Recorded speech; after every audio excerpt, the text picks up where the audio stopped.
InsyaAllah pada malam ini kita akan mengupas tajuk yang ke-35 ya. Dalam kitab 14 hadis ada orang mukmin alak menjadi cermin ini, iaitu tajuknya adab menziarahi orang sakit. Adab menziarahi orang sakit pada muka surat 267. 267. Kita lihat pada matan di sini. حدثنا أبو بكر بن أبي شيبة وأبو كريب قال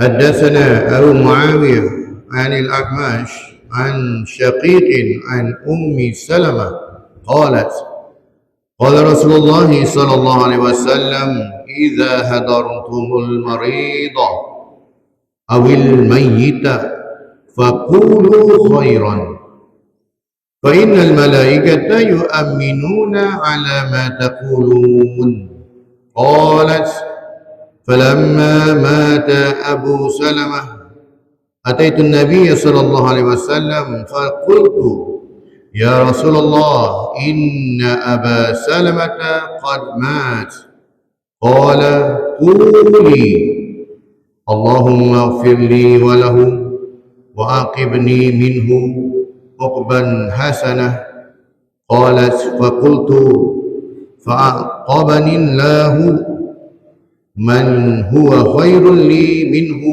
محمد صلى الله عليه وسلم. Rawahu Muslim. Telah menceritakan kepada kami Abu Bakar bin Abu Syaibah dan Abu Quraib bin, keduanya berkata, telah menceritakan kepada kami Abu Muawiyah daripada Al-A'mash, daripada Syaqiq, daripada Ummu Salamah, dia berkata Rasulullah sallallahu alaihi wasallam bersabda, apabila kamu menziarahi orang sakit atau orang yang meninggal dunia, idza hadartumul marida awil mayyita, maka ucapkanlah doa yang baik. Faqulu khairan, ya, kata-kata yang baik, ucapan-ucapan yang baik, yang mana ucapan kita, perkataan kita itu menyenangkan hati orang yang sakit, menenangkan hati waris orang yang meninggal dunia. Harmoni, ya. Kerana malaikat akan mengaminkan ucapan kamu, ya, kata-kata baik kita itu akan diaminkan oleh malaikat. Ummu Salamah mengisahkan ketika Abu Salamah, suami dia, ya, Ummu Salamah dan Abi Salamah adalah antara orang yang terawal berhijrah ke Madinah. Jadi dia sampai di Madinah tu Abu Salamah pun meninggal dunia. Jadi Ummu Salamah mengisahkan ketika Abu Salamah meninggal, saya mendatangi, dia jumpa dengan Nabi SAW dan berkata, ya Rasulullah, inna Aba Salamata qad mat. Wahai Rasulullah, sesungguhnya suami aku Abu Salamah telah meninggal. Maka baginda Nabi SAW pun bersabda, quli, ucapkanlah, Allahumma gfirli walahu wa'aqibni minhu uqban hasanah. Ya Allah, ampunilah aku dan ampunilah dia, dan berilah ganti kematiannya itu bagiku dengan ganti yang lebih baik. Maka saya pun membacanya. Jadi Ummu Salamah pun baca apa yang Rasulullah ajarkan pada dia, sehingga Allah SWT menggantikannya dengan yang lebih baik darinya, iaitu Muhammad SAW. Ya, Rasulullah mengawini Ummu Salamah. Ya, Ummu Salamah juga antara orang yang banyak meriwayatkan hadis. Ya, jadi Allah Taala gantikan yang lebih baik lah. Ya, iaitu Ummu Salamah kahwin dengan Rasulullah SAW. Hadis riwayat Muslim, hadis yang ke-919.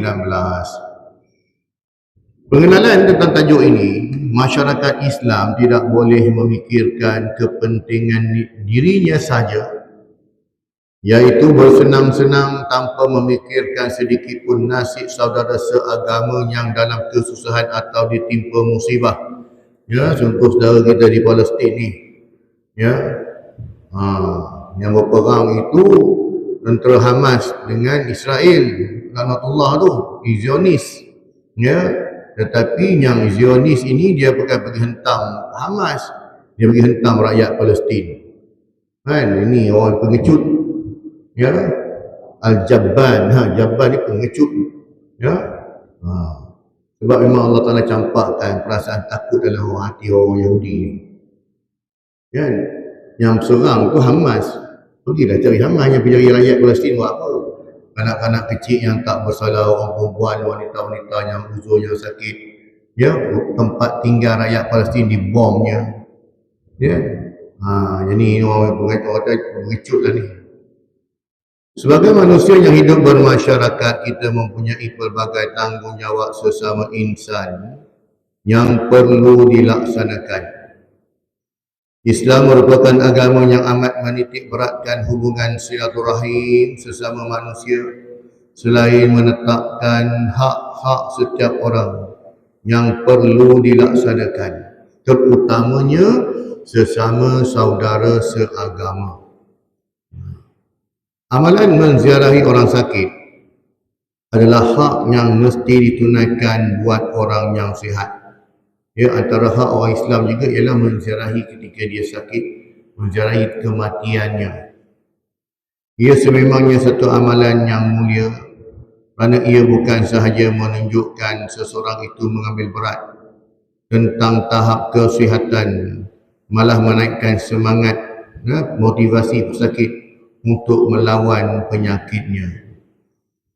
Antara kesan positif dirasakan oleh mereka yang berziarah ketika rakannya sedang sakit, pastinya timbul perasaan simpati dan insaf pada dirinya. Kita yang pergi ziarah orang sakit ni, dalam diri kita timbul perasaan insaf. Ya, orang yang kita ziarah itu pula, pesakit yang kita ziarah itu pula, kita bagi semangat pada dia, motivasi bagi dia tak? Pergi melawat dia tak, time-time sakit ni. Orang kampung pergi tengok, orang masjid pergi tengok tak. Utamanya kalau orang masjid lah. Ya, satu penghormatan. Itu kita nak kempen tu. Ya, ni insyaAllah Haji, ni dah sihat esok ni insyaAllah lah. Boleh dah datang masjid ni kan. Ni insyaAllah sihat. Bagi motivasi lah. Pergi ziarah orang sakit, percaya orang sakit, pergi ziarah dia. Bawa buah tangan sikit, yang best lagi, bawa imam sekali, berdoa kat situ kan. Ya Allah, bagi kesihatan yang baik pada dia, Ya Allah, semoga dia dapat pergi ke rumahmu, Ya Allah, doa macam tu. Sebab orang sakit ni, bila kita ziarah dia, dia memang tersentuh. Ya, orang sakit tak? Memang dia tersentuh je lah. Jadi kita pergi doa sebut dekat dia tak? Kalau jenis orang jarang-jarang mari masjid ni tak? Bagi kesihatan padamu, Ya Allah, supaya dia dapat dia beribadah, dapat datang ke masjidmu, ke rumahmu, Ya Allah. Tak payah sebut ke masjid kan, kita pergi ke rumahmu, Ya Allah. Bagi dia peluang, Ya Allah, untuk dia sentiasa istiqamah datang ke rumahmu, Ya Allah. Doa sikit kat dia tu, kan, bagi semangat kat dia. Kemudiannya, dalil Al-Quran dan Al-Hadis, firman Allah SWT dalam surah Asy-Syu'ara ayat yang ke-80. A'udzubillahi minasyaitonirrajim. Wa idza maridtu fahuwa yashfin. Maksudnya, dan apabila aku sakit, dialah yang menyembuhkanku. Ya, ini antara doa Nabi Ayub AS. Ya, doa minta kepada Allah Ta'ala. Wa idza maridtu fahuwa yashfin. Apabila aku ditimpa sakit, maka dialah, yakni Allah SWT lah yang menyembuhkan aku. Ya, lama ada kita nak makan ubat ke, kita nak apa ke, semualah baca Bismillahirrahmanirrahim tak, baca doa ni kan. Jadi bukan dengan ubat tu sebagai asbab untuk menyembuhkan sakit, tetapi hakikatnya Allah Ta'ala lah maha pemberi, penyembuh. Jadi Allah Ta'ala yang disembuh tu. Hadis daripada Abu Asma Ar-Rahabi daripada Sauban radhiyallahu anhu, maula, yakni anak angkat Rasulullah sallallahu alaihi wasallam. Baginda Nabi sallallahu alaihi wasallam bersabda, "Man 'ada maridan lam yazal fi ghurfatil jannah." Qila, "Ya Rasulullah, wa ma ghurfatul jannah?" Qala, janaha. Maksudnya apabila seorang Muslim mengunjungi saudaranya yang sakit, maka orang itu sentiasa berada dalam sebuah taman syurga. Baginda SAW ditanya, bagaimana taman syurga itu? Baginda menjawab, taman yang penuh dengan buah-buahan yang dapat dipetiknya. Hadis riwayat Muslim, hadis yang ke-4660. Kan? Kita pergi ziarah orang sakit ini, ya, kita ibarat kita pergi ziarah masuk dalam taman syurga tu. Kita ingatkan masuk dalam raudhah aja. Ya, di Masjid Nabawi je masuk taman syurga. Rupanya kita pergi ziarah orang sakit juga, kita masuk dalam taman syurga. Kan? Ambil lah peluang itu, anak pergilah ziarah orang sakit kan. Ya, itu taman yang mana Rasulullah sebut dengan buah-buahan yang dapat dipetiknya. Dalam syurga so nak petik buah bukan yang kita kena panjat pokok, tak payah. Macam mana ya ibu kepada Nabi Isa AS Maryam kan. Bagaimana ketika dia nak melahirkan Nabi Isa, dia tak boleh nak babu, tak boleh nak babu dia tak. Maka Allah Ta'ala rendahkan pokok tamar tu, dia boleh petik dengan tangan dia je. Ya, maksudnya pokok tu yang datang pada dia. Dia yang merendahkan, boleh petik lagi ya. Padahal Maryam ni duduk sakit bersalin Nabi Isa ni kan. Begitulah dalam syurga. Ya, kita nak petik buah-buahan, buah-buahan dalam syurga ni, bukannya kita pergi panjat, tak payah panjat. Dia mari sendiri petik, dia ambil kau. Ya, ni yang Rasulullah sebut ni, taman yang penuh dengan buah-buahan yang dapat dipetiknya. Ya, dapat dipetiknya tu. Keterangannya, amalan menziarahi orang sakit sememangnya sesuatu yang mulia, kerana ia bukan sahaja menunjukkan seseorang itu mengambil berat tentang tahap kesihatan, malahan menaikkan semangat pesakit untuk melawan penyakitnya.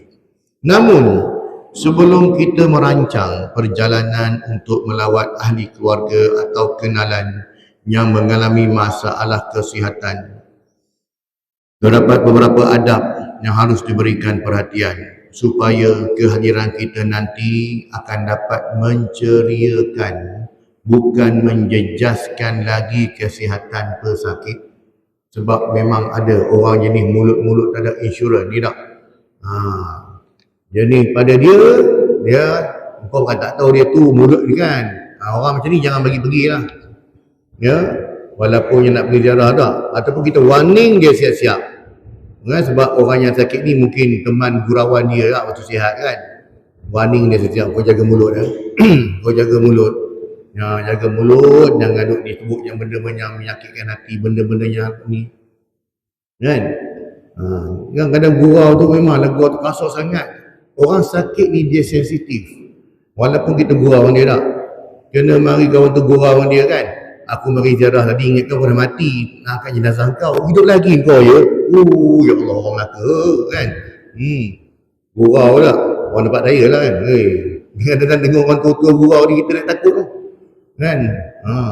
Dia punya gurau ni ganas tak, tapi memang baik, rapat kan. Tapi dalam hospital dia jagalah adab dia kan. Janganlah macam tu, sebab orang sakit tu sensitif kan. Ya. Jadi para ulama telah menggariskan beberapa adab untuk diikuti ketika menziarahi orang yang sedang sakit.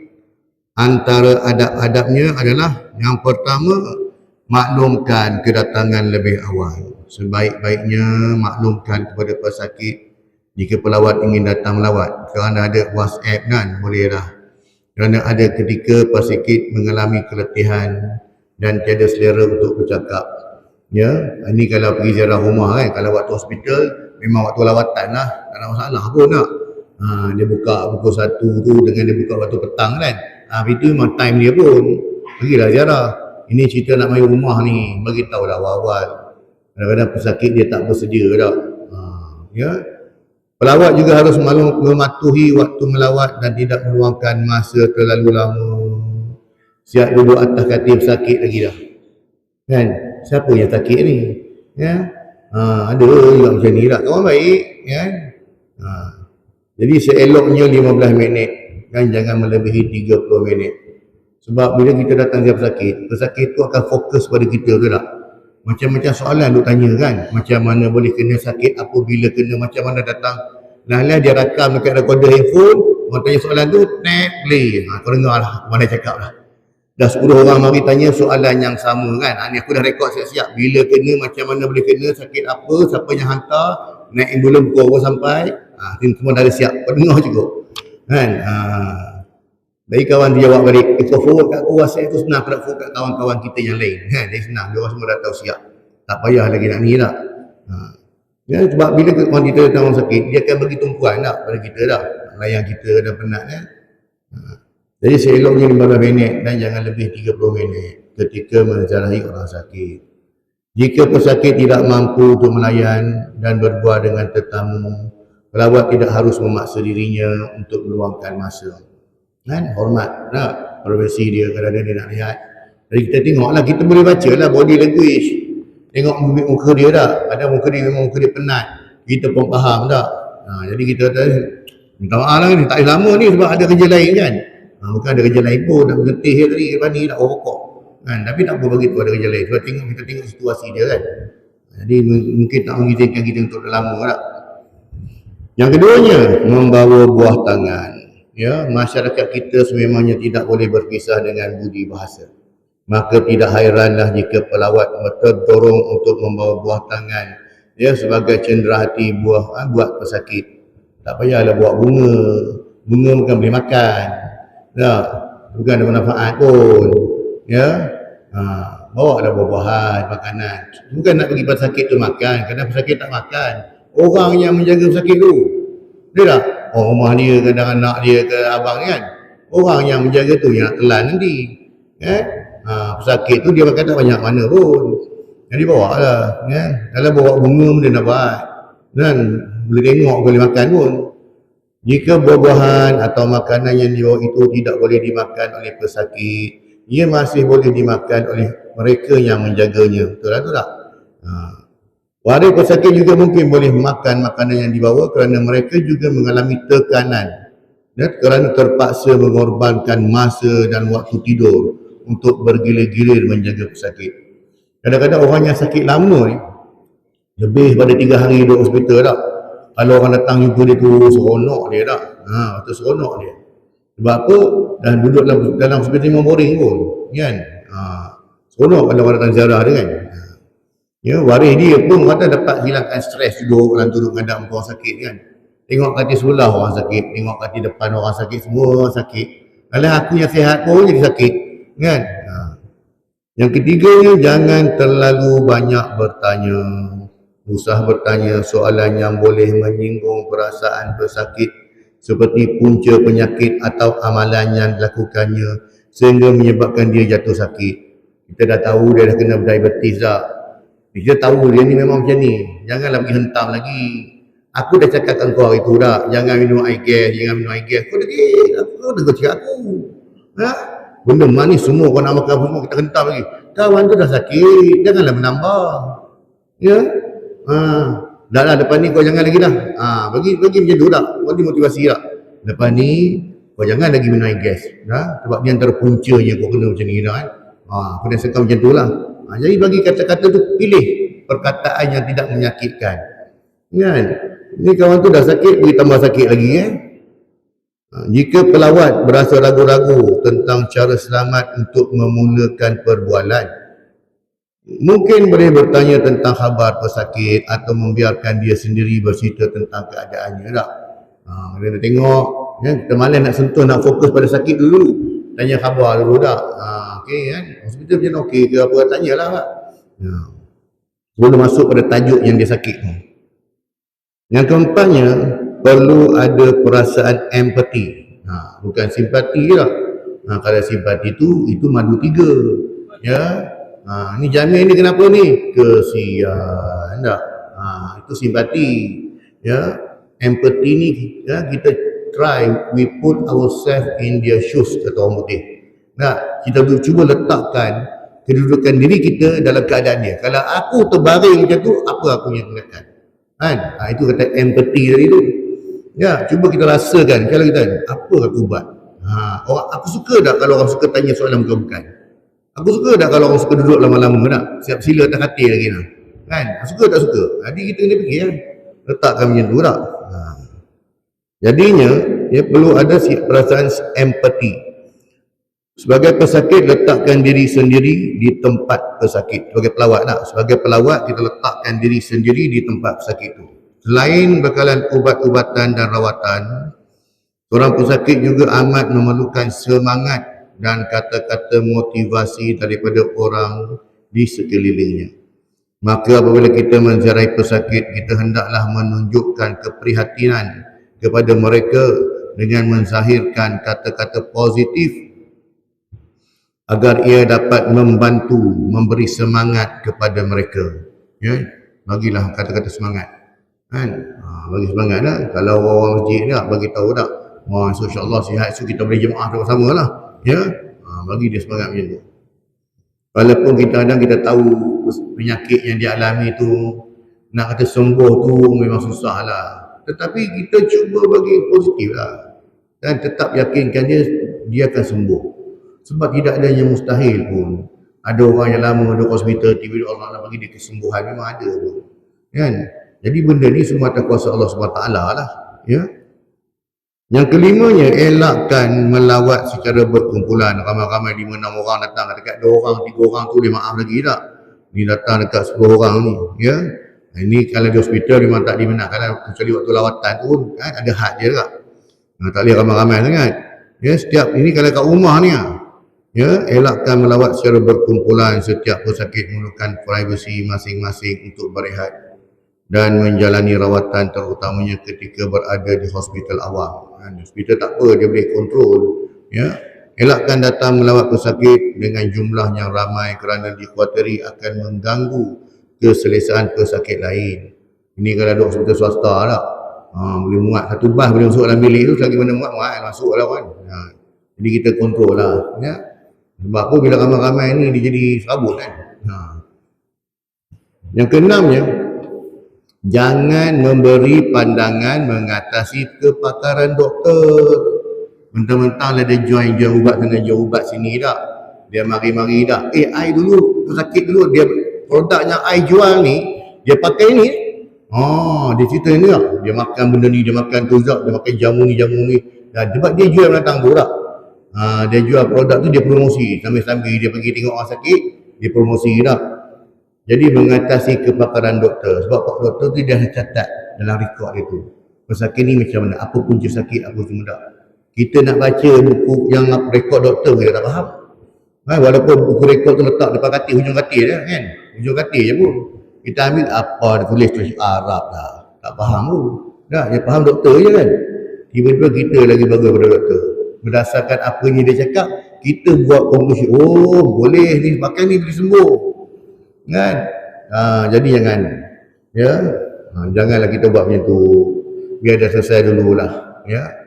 Jangan menyampaikan maklumat yang tidak betul kepada pesakit sehingga mengatasi kepakaran doktor yang bertauliah dan mempunyai kepakaran khusus mengenai sesuatu penyakit.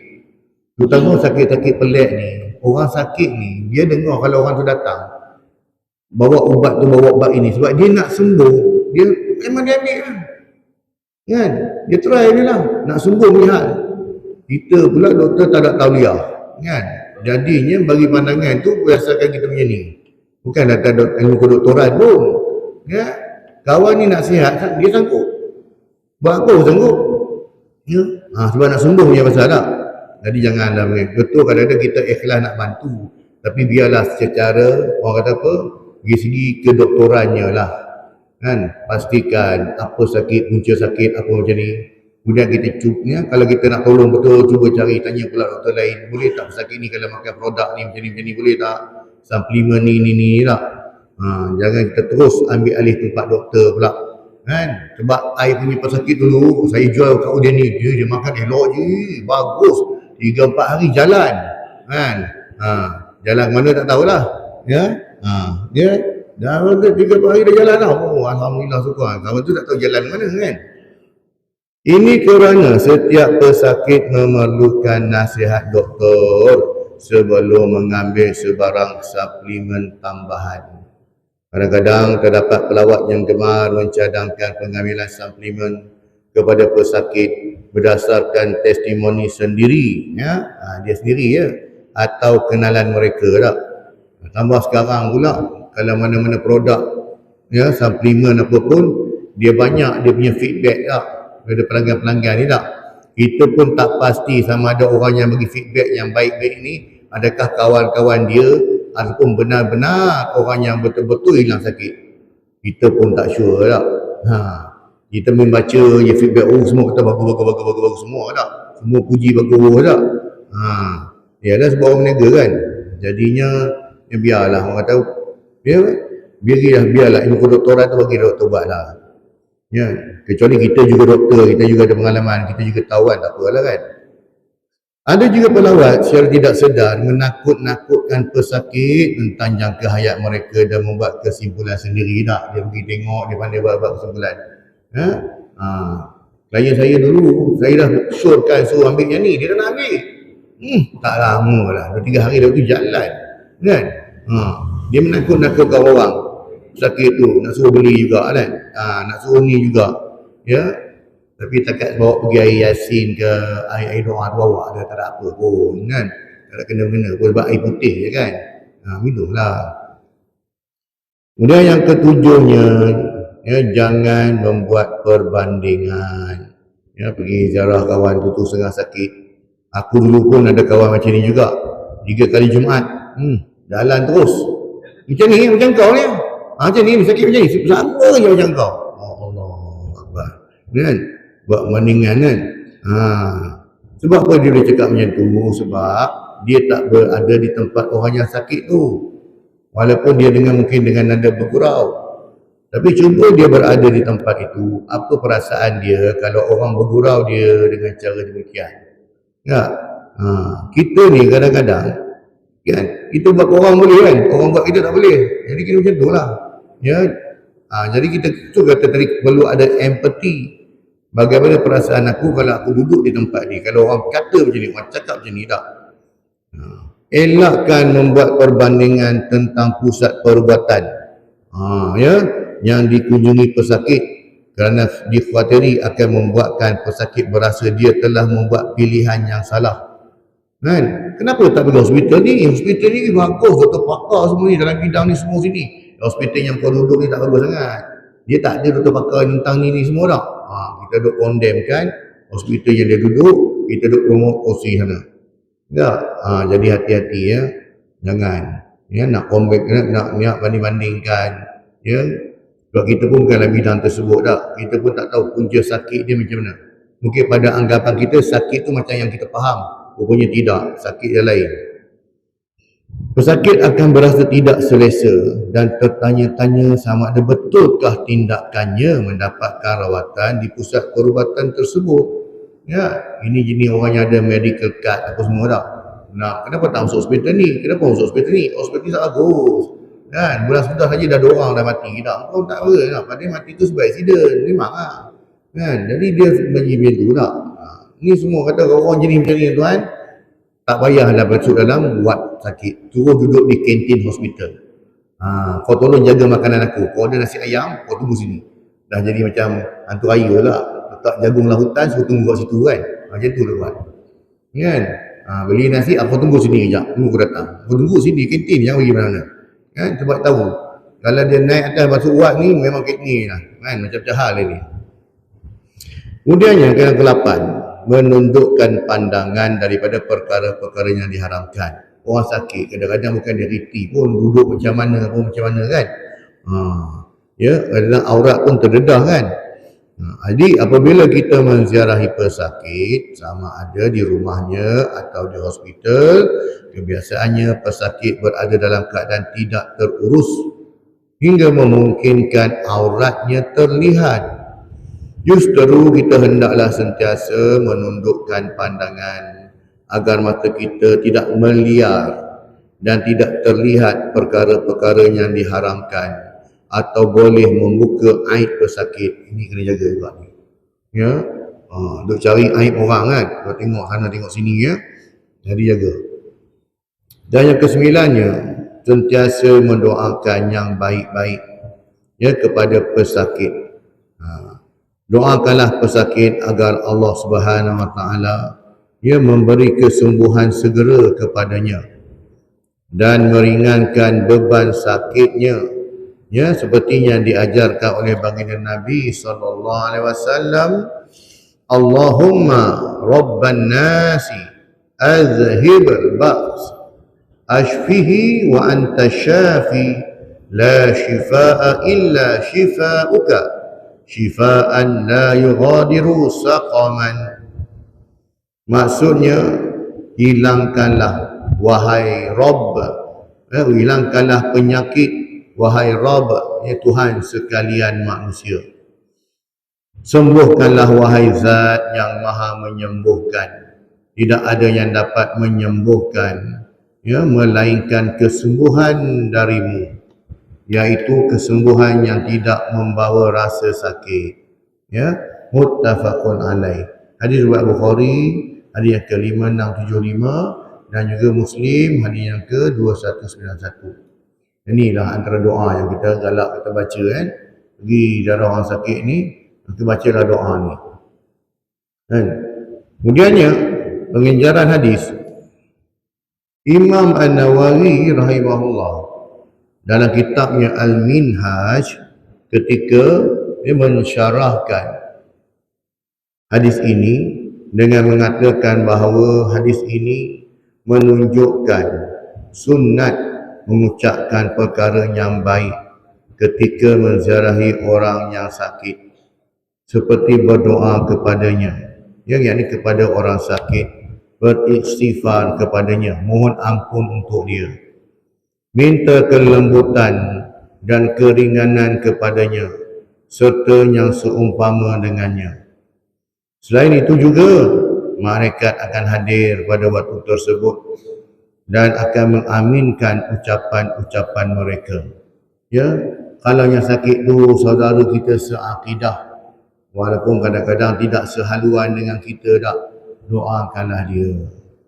Ya, sembuh. Kalau dia sakit tu dia doakan bagi kesembuhan. Semoga lepas ni dia berubah sikap. Jangan jadi jangan lagi jauh pada agama, jangan jadi orang jahat, jangan jadi tak. Doakan kebaikan, kesihatan untuk dia tak. Kalau Salahuddin Al-Ayyubi ketika berperang dengan tentera Nasrani kan, Kristian kan, bila dia dengar panglima tentera Kristian itu sakit, dia berhenti perang. Ya? Dia pergi hantar doktor dia yang terbaik pergi rawat, offer untuk merawat panglima perang musuh. Ya, dia pergi offer nak hantar ni.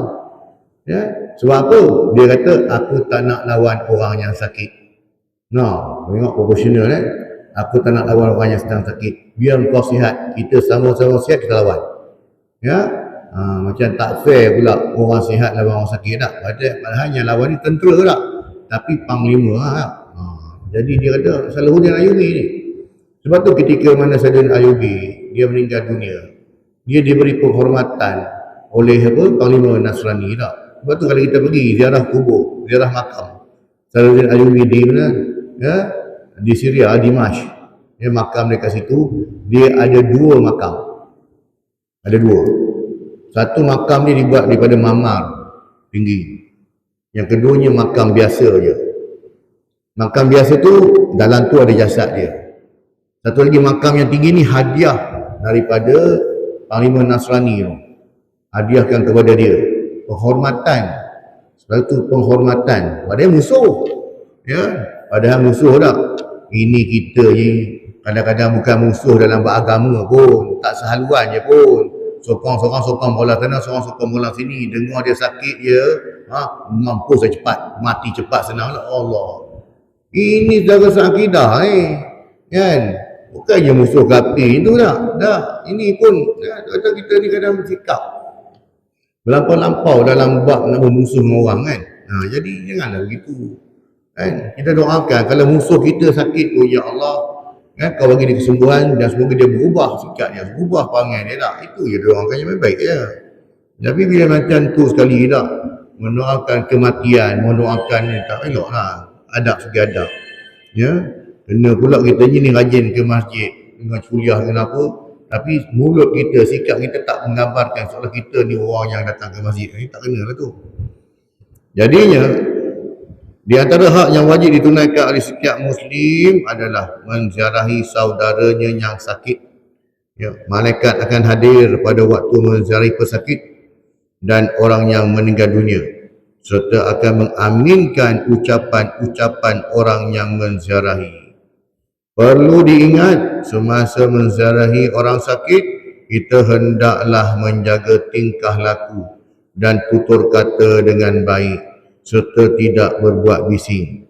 Ya, kalau kita datang rumah sakit tu, kalaulah tak dihidangkan minuman, makanan, jangan kita komplain. Ya, apalah rumah ni, aku pergi ziarah dia tadi, kan, air teguk pun tak bagi. Kau dari rumah siapa? Rumah Pak Mat tu, dia sakit. Nah, kau pergi orang sakit dapat demand apa? Kan? Kadang-kadang kita pun tak tahu barang dapur ada ke tidak pun kita tak tahu, kan? Jadi kita tak payah demand macam-macam lah. Pergi ziarah tu kata jangan ambil masa yang lama. Ya, cukup tanya khabar apa semua, nak makan, nak minum kan kat luar, singgahlah kedai mana-mana, tapi pantai banyak kan, boleh carilah, tengok kedai makan apa tu mana nak makan. Ya, jangan kita menyusahkan orang sakit. Nak demand macam-macam ya. Air sejuk je, tak ada air lain ke? Air kan, kau datang pun mujur dah. Jangan begitu.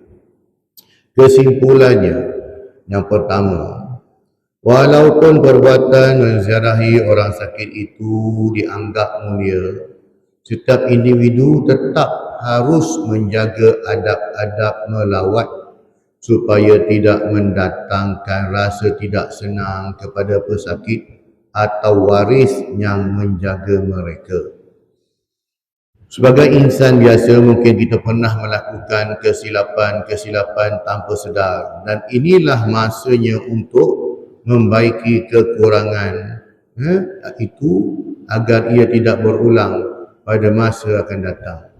Teringat bila kita ziarah orang sakit ni, pertamanya orang yang datang ziarah tu memang dapat dah amin malaikat, dan orang yang tiba sakit pun kita bagi dia kata-kata semangat. Ya, insyaAllah kau yang sakit ni Allah Ta'ala uji kau dengan sakit ni, dosa kau Allah Ta'ala ampun. Ya, dosa engkau Allah Ta'ala ampunkan. Sebab orang-orang kadang-kadang mengampunkan dosa hamba-hambanya dengan cara diberi ujian, ibtila, kan, sama ada dia sakit, ditimpa musibah tak. Jadi jangan kita mengatakan pula ni yang sakit sebab kau buat macam ni kan. Kita bukan Tuhan pun, cuma kita bagi tahu dah, insya-Allah dah. Kalau kau betul-betul ikhlas, redha, Allah dosa kau Allah Ta'ala ampunkan. Yang keduanya, sakit itu adalah ujian daripada Allah SWT. Bagi pesakit, sekurang-kurangnya dengan kehadiran rakan taulan dan saudara mara, ia sedikit sebanyak dapat mengurangkan penderitaan sakitnya melalui kata-kata semangat dan doa-doanya dititipkan oleh orang di sekelilingnya. Oleh itu, sebagai individu yang sihat dan boleh berfikir dengan lebih rasional, kita seharusnya menjaga adab-adab ketika berhadapan dengan pesakit bagi membantunya kembali sihat seperti sedia kala. Kesimpulan yang ketiga, jagalah adab ketika kita menziarahi orang sakit, sama ada yang berada di hospital atau di rumah. Patuhilah peraturan yang telah ditetapkan oleh pihak yang berkenaan, seperti mengikut jadual waktu lawatan yang telah ditetapkan. Jadikanlah amalan menziarahi orang sakit sebagai budaya kita, kerana ia mencerminkan perpaduan umat Islam dan dapat memberikan banyak pengajaran yang berfaedah bagi kita. Dan sama-sama kita berdoa semoga kita semua dikurniakan kesihatan dan keafiatan di dunia serta di akhirat. Amin ya rabbal alamin.